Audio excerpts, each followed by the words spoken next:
আসলে মূলত হচ্ছে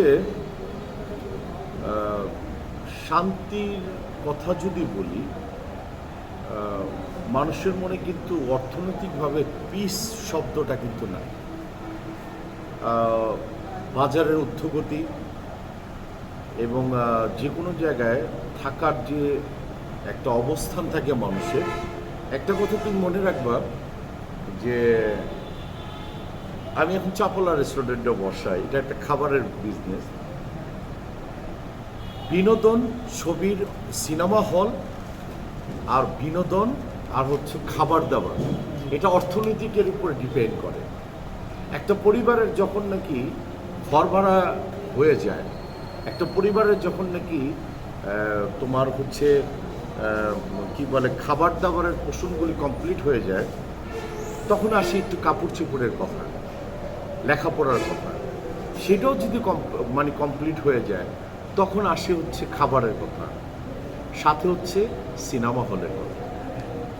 আমি রাইট না রং? হ্যাঁ, অবশ্যই। এই তিনটা কিন্তু ওতপ্রোতভাবে জড়িত। দুটা না, তিনটা, আমি ভুল বললাম। সেটা হচ্ছে খাবার দাবার, সিনেমা এবং হচ্ছে কাপড় চোপড়। হ্যাঁ। কিন্তু তোমার কাছে আমার একটা প্রশ্ন, তুমি যে প্রশ্নটা আমাকে করেছো শুধুই সিনেমা নিয়ে, এখন যদি বলি তুমি এই কাপড়ের মার্কেটগুলিতে ঘুরে দেখো যে সেরকম কি কোনো অবস্থান আছে এইবারের মতো?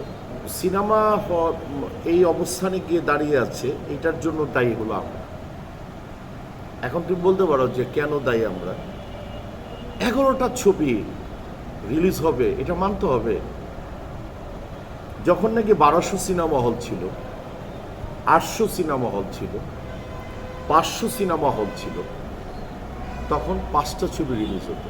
আগে একটা নিয়মতান্ত্রিক একটা ব্যাপার ছিল, যে যেভাবে পারতেছে একটা সিনেমা হল, আমি 2 কোটি টাকা লস করব, 10 কোটি টাকা লস করব, আমি দেখাই দেবো একটা সিনেমা হলে আসছে। আবার সেই প্রডিউসারের একদিন রাস্তায় ঘুরতে দেখি, ভাই কেন কাকে ভাই হালত করে তোমার হালত করে ঈদের মধ্যে ছবি রিলিজ করতে কে বলছে? এটা তো বাস্তব সত্য কথা। সাকিবের ছবি একটা সুপারস্টার, নট সাকিব, এটা আমাদের বেলাও ছিল, কিন্তু মান্না ভাইয়ের বেলা ছিল, আমার বেলা ছিল, সালমানের বেলা ছিল, রুবেল ভাইয়ের বেলা ছিল, পারভেজ ভাইয়ের বেলা ছিল, রাজ্জাক আঙ্কেলের বেলায় ছিল, আলমগীর সাহেবের বেলায় ছিল। একটা সুপারস্টারের বেলায় কিন্তু তার ফার্স্ট প্রায়োরিটি এটাই পাবে, এটাই তো বাস্তব সত্য কথা। তো সেই ক্ষেত্রে রাজকুমার প্রেফারেন্স পাবে, এটা তো বাস্তব সত্য কথা। এটা নিয়ে তো দ্বিমত থাকার কথা না। কিন্তু তোমরা যারা সাকিব ছাড়া ছবি বানিয়েছ, কিংবা স্টার সুপারস্টার ছাড়া ছবি বানিয়েছ, তোমরা তো একটু চিন্তা করবা যে কি নিয়ে আসতেছে।